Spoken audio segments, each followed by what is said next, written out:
Hi everyone, welcome back to my channel. তো আজ একটা আশীর্বাদ মেকআপ লুক নিয়ে চলে এলাম। তো ভিডিওটা লাস্ট পর্যন্ত দেখো, স্ক্রিপ্ট না করে। তো ফার্স্টেই আমি একটা প্রাইমারটা লাগিয়ে নিলাম। দেখো, তো আমি মেকআপের ভিডিও দেখতে দেখতে দেখবে অনেক রকমের মুখের ভঙ্গিমা করছি, তো দেখে তোমরা যেন ভয় পেয়ে যাও না। তো তারপর আমি একটা এনওয়ার ফাউন্ডেশনটা লাগিয়ে ব্লেন্ড করে নিলাম টিকটক স্টাইলে। দেখো, একটু একটু করে ব্লেন্ড করে নিলাম, একটু গালে হাত দিয়ে ঢঙ্গ দেখে নিলাম। তারপরে একটা ব্লাশ লাগিয়ে নিলাম। ব্লাশটা লাগাবার পরে সেগুলোকে ভালো করে ব্লেন্ড করে নিলাম। দেখো, নাকের মধ্যে কি একটা চলে এসেছিলো চুল, আবার সেটাকে সরিয়ে আবার ব্লেন্ড করলাম ভালো করে। যখন আমি কিছু ব্লেন্ড করি, কোথাও নাক সরসর করবে, কোথাও নাকের উপর চুল চলে আসবে, চোখের ভেতর চুল চলে আসবে, এইসবই হয়। তারপর কনসিলারটা লাগিয়ে ব্লেন্ড করে নিলাম ভালোভাবে। দেখো, তো দেখে যেন ওর ভয় পেয়ে যেও না, ভূতের মতন দেখাচ্ছে।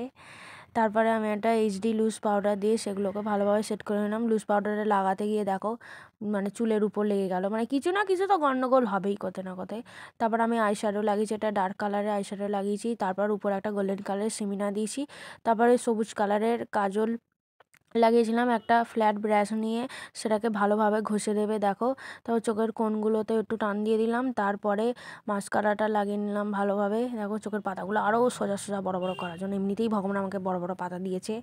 তো তারপর হাইলাইটারটা হাত দিয়েই লাগাতে আমি ভালোবাসি একটু।